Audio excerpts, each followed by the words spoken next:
Welcome back to the channel. Today, we dive into a dark and gripping tale of war, sacrifice, and humanity.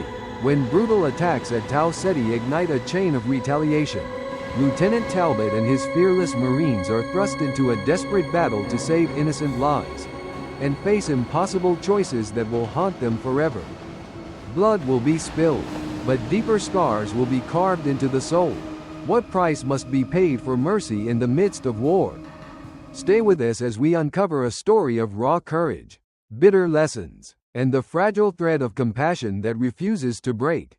War, in any form, always leaves deep scars on humanity. It's not just about physical destruction. It brings unimaginable consequences to morality, spirit, and the core of our human values. The story of Gredic, a war veteran who once fought in a brutal conflict with the shrike species, isn't just a personal recollection. It's a powerful message and warning. No matter how cruel your enemy may be, never harm their children. Gredic wasn't just any soldier. He had seen it all: friends falling in battle, bloodshed, moments where death felt just a breath away. In his memory, the shrike were merciless, calculated, and deadly foes. Yet even in the heat of war, Gredic held on to one moral line: children must be protected, no matter whose children they are. That belief, simple, human, and ethical, was the last boundary of decency amid chaos. Because children, whether they're yours or the enemy's, are innocent, they don't deserve to suffer from the hatred and violence created by adults. But humanity crossed that line. In the war with the shrike, humans launched an assault on shrike colonies where children lived. Maybe in that moment, driven by anger and desperation, they believed it was a tactical advantage, a way to break the enemy's morale. But they were terribly wrong. That decision, that violation of basic morality, came at a devastating cost. Because when someone's children are harmed, the pain they feel transforms into something terrifying: a wrath that knows no fear, no limit, no mercy. Gredic witnessed this firsthand. After the attack on their children, the shrike no longer fought like soldiers. They fought like grieving parents, with fury, with relentless vengeance, with nothing to lose. The battlefield turned into hell. Their rage unleashed destruction far beyond anything humanity had imagined. What followed wasn't just war, it was annihilation. And in that storm of rage, no one was spared. The lesson Gredic shared wasn't just advice, it was a truth written in blood, grief, and regret. In war, everyone has reasons to hate. But if we lose our moral boundaries, especially when it comes to children, we ignite a cycle of violence that can never be undone. If you inflict the deepest kind of pain, you must be ready to face the most brutal kind of revenge. Gredic's story brings to mind the darkest moments of real-world history. During World War II, atrocities committed against civilians, especially women and children, left stains on humanity that can never be washed away. Across time and cultures, children have always symbolized life and hope.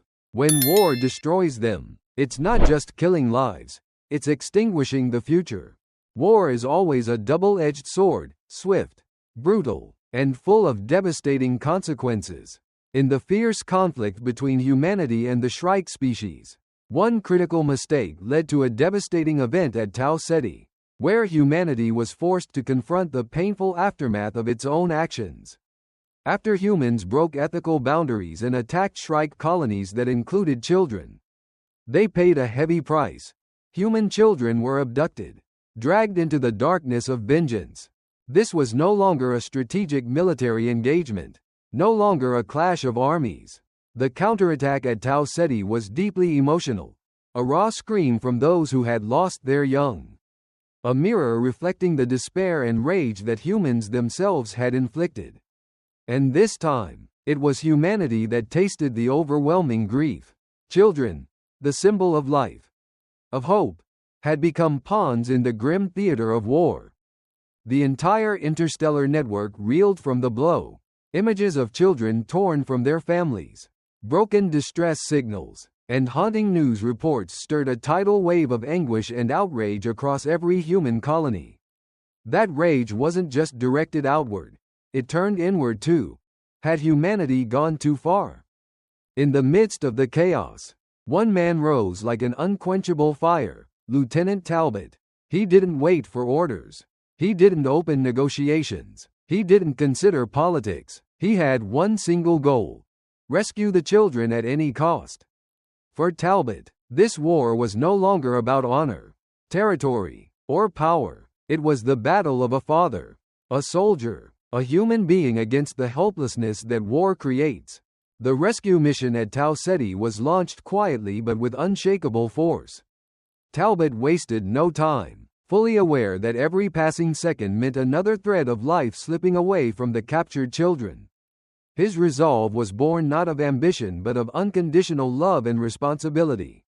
No discussion, no retreat. This wasn't just a command, it was a vow. Talbot knew he was embarking on an almost impossible mission. The Shrike were not only powerful but fueled by a white-hot fury. Yet that did not deter him. On the lead ship of the rescue fleet, Talbot's eyes remained unblinking as he pored over tactical maps, but behind them flickered memories of children's laughter, of the peace he had once sworn to protect. The mission began in silence and ended in fire and smoke. It was not a perfect victory. There were sacrifices, losses, but when the children were finally brought back, when their cries rang out in the safety of the human base, it was a moment that made the entire galaxy seem to hold its breath. There were no cheers, no celebration, only a heavy silence, as if humanity itself was mourning the innocents lost. No one truly won that day, but at least, humanity salvaged a part of its soul. From the events at Tau Ceti, a brutal lesson was burned into memory. War can never be the true answer to hatred. An act of cruelty will always provoke an even fiercer response. By attacking the children of another race, humanity had sown the seeds of its own tragedy. The Shrike's retaliation, however brutal, was a direct consequence of a wound too deep to heal. Through his unwavering resolve, Talbot didn't just rescue the children. He rescued the last flickering hope of humanity's moral compass. Within him lived all that was left of compassion, of the protective instinct of a parent, of a human being. His refusal to back down wasn't a symbol of violence, but the final cry of conscience in the midst of chaos. And perhaps, it is because of people like Talbot that humanity still has hope.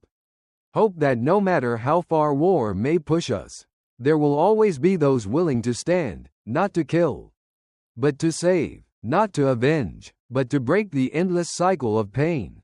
The rescue mission at Tau Ceti had no room for hesitation. After uncovering the location where the Shrike had hidden the abducted children, Lieutenant Talbot and his team of Marines prepared for the final and most brutal phase of the operation: a direct assault on the enemy stronghold. There was no turning back, no negotiations, no second chances. The children's lives depended on Talbot's ability to strike hard and fast. Cutting through the enemy's defenses with sheer determination, Talbot gathered his men, their armor scorched from previous battles, their spirits battered yet unbroken. In his steady voice, he issued the simplest of orders: we push forward. No matter what. The Shrike stronghold loomed ahead, a fortress built into the jagged cliffs of Tau Ceti's desolate surface. Designed for defense, it bristled with energy cannons, magnetic shields, and layers of trenches swarming with Shrike warriors. From the moment Talbot's forces approached, the battle ignited with terrifying violence. Explosions shattered the sky as human landing ships unleashed waves of firepower. Trying to breach the outer defenses, Shrike defenders responded with a ferocity born of desperation. Plasma bolts screamed through the air. Automated turrets locked onto human troops, cutting down the first wave with merciless efficiency. But Talbot and his Marines were undeterred. They advanced in tight formations, using every scrap of cover, moving with a discipline honed through countless battles. Each step forward was bought with blood. Men and women fell, but their comrades pressed on, dragging wounded to safety when possible. returning fire with grim precision. The closer they got to the fortress, the fiercer the resistance became. The Shrike, despite suffering heavy casualties, showed no sign of surrender. They fought with the ferocity of a species protecting not just territory, but vengeance itself. The humans responded in kind, not out of hatred, but from a burning need to bring their children home. Talbot led from the front, never asking his soldiers to take risks he wouldn't face himself. He moved through the chaos like a force of nature, rallying squads when morale faltered, breaching enemy lines when they seemed impenetrable. His armor was battered, scorched black in places, but he refused to stop. It wasn't strategy or technology that kept them moving. It was the memory of the children's faces. The desperate belief that even one more step could mean one more life saved. Every fallen comrade fueled the survivors with more resolve. They carried the memory of each loss like a shield. Hours stretched into a brutal, grinding siege. The Shrike launched wave after wave of counterattacks, but the Marines held their ground. Artillery blasts shook the ground. The air itself seemed to burn, filled with smoke, blood, and the raw stench of war. Slowly, agonizingly, Talbot's forces breached the first inner wall, then the second. Each line of defense collapsed only after unimaginable sacrifice. It was a battle of inches. Every corridor, every trench, every shattered barricade had to be fought over tooth and nail. Finally, battered and bloodied, they reached the heart of the fortress, a massive command chamber sealed behind energy barriers. Here, the last of the Shrike defenders made their final stand. Talbot knew time was running out. The longer they delayed, the higher the risk that the children would be harmed, or lost forever. Without hesitation, Talbot personally led the final charge. Grenades tore through enemy positions. Flamethrowers cleared the entrenched defenders. His Marines followed him with a kind of desperate loyalty that only a leader like Talbot could inspire. They didn't fight for medals or glory. They fought for the screaming children trapped beyond those walls. When the last defenses crumbled, when the barriers fell and the chamber doors burst open, it wasn't victory they found, it was something far more precious. Dozens of children, huddled together, wide-eyed and terrified, but alive. For a long moment, nobody moved. The Marines, hardened by years of war, found themselves frozen by the overwhelming flood of relief and sorrow. Talbot himself knelt down, his bloodied hand reaching out to one of the nearest children. "You're safe now," he whispered hoarsely. "We've come to take you home." It was not a clean rescue. Losses had been staggering. Friends, brothers, and sisters in arms had fallen to bring the children back. But when the first child clutched Talbot's arm and sobbed into his chest, when the Marines lifted the children into their arms with the tenderness of parents and siblings, it was clear. No sacrifice had been too great. The assault on the Shrike stronghold would be remembered not as a military triumph, but as a testament to the strength of human compassion even in the darkest of times. It would be a reminder to future generations that war, with all its horror and fury, should never erase what truly matters: protecting the innocent, preserving hope, and fighting not for conquest, but for the right to heal. Talbot's mission wasn't just a rescue, it was a message written in fire and blood, that humanity, no matter how deep it sinks into the madness of war, must never forget its heart. The stronghold of the Shrike had fallen. In the ruins of their once impenetrable fortress, amid smoldering wreckage and the broken bodies of both human and Shrike soldiers, the survivors gathered. The children, frightened, malnourished, but alive, were at last safe. Lieutenant Talbot stood among them, exhausted beyond words, his armor barely holding together, his body marked with burns and wounds. But even in the haze of victory, a heavy silence hung in the air. Victory had not come without a terrible price. As Talbot surveyed the battlefield, the weight of the losses pressed down on him. Rows of fallen Marines, many of them men and women he had fought alongside for years, now lay still, their sacrifices etched into the very ground they bled upon. Medics moved quickly through the wreckage, doing what little they could for the wounded. But for many, it was already too late. The surviving Marines, hardened warriors all, wept openly as they reunited the children with their comrades. Some of the kids clung wordlessly to the soldiers, too traumatized to even cry. Others called out names, parents, siblings, who would never answer again. Tau Ceti's cold winds howled over the battlefield, carrying with them the anguished sounds of mourning.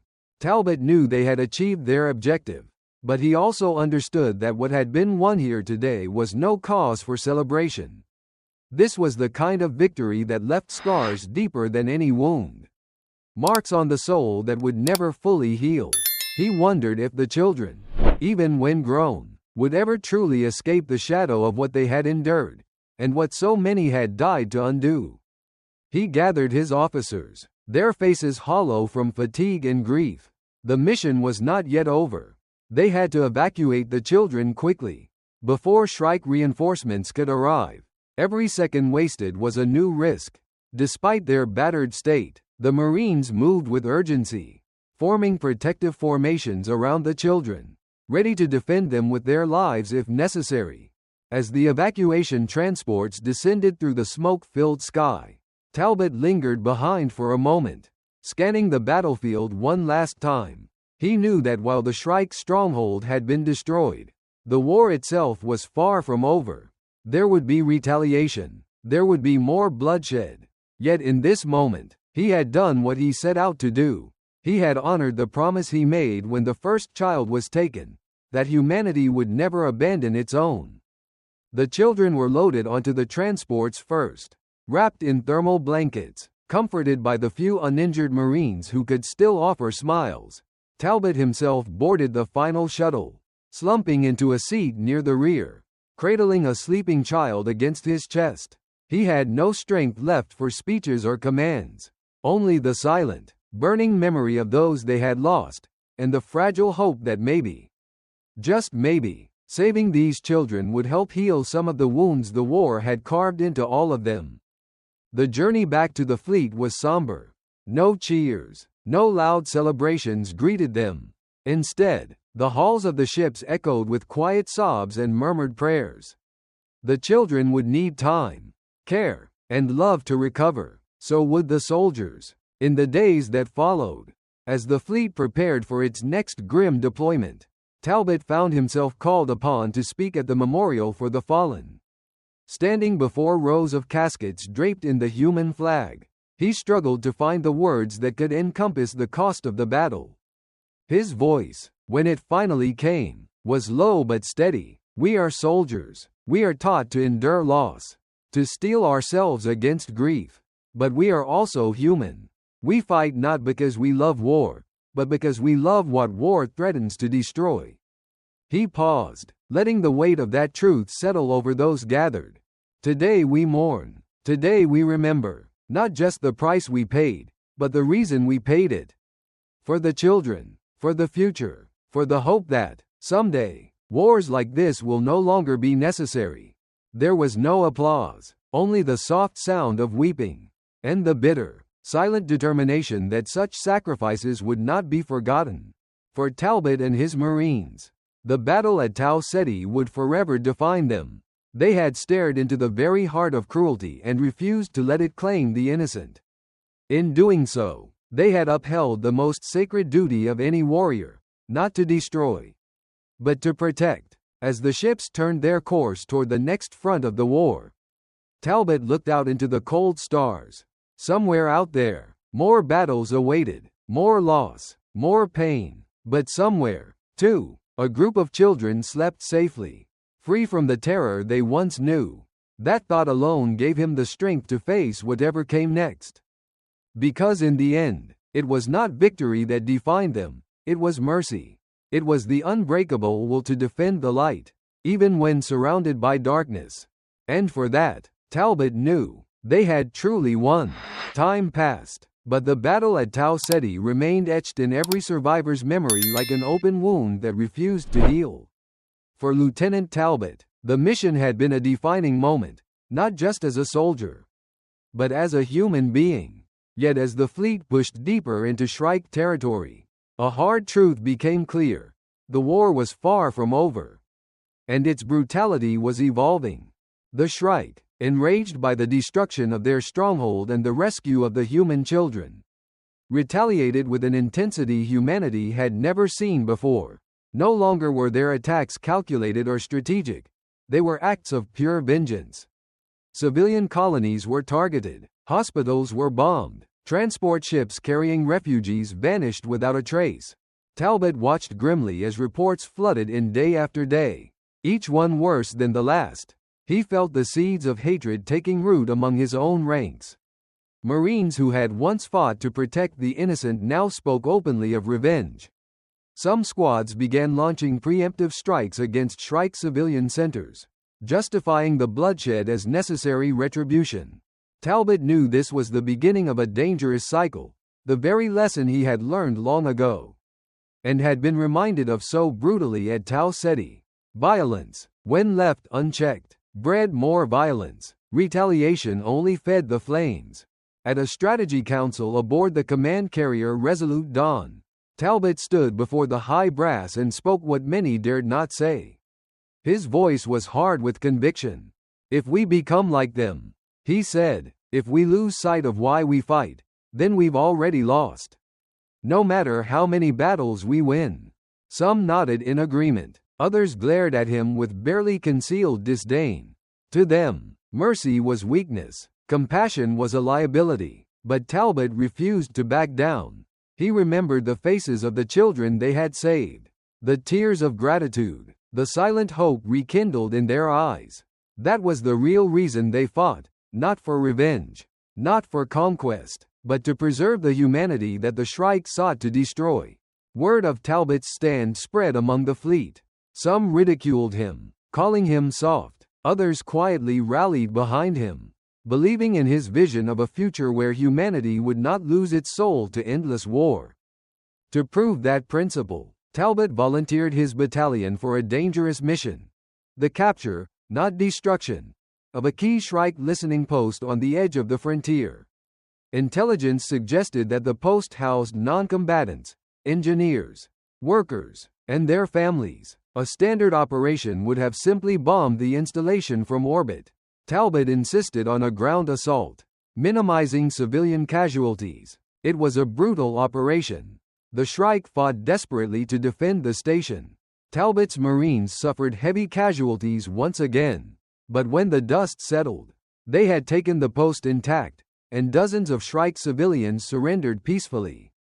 It was the first time in the war that human soldiers had taken prisoners from the Shrike side rather than executing them. It was a risk, and many feared reprisals, but the effect was immediate. Broadcasts spread among the Shrike worlds that humanity was not without honor, that there was still room for mercy even in the heart of the conflict. It wasn't a complete turnaround.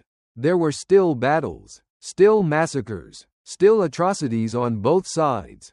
But in small pockets along the front, ceasefires were negotiated. Some Shrike colonies that had once supported the war quietly pulled back their forces, unwilling to further fuel a war that had lost its meaning. In the quiet moments aboard the Resolute Dawn, Talbot often sat by himself, reading letters from families he had saved, both human and Shrike alike.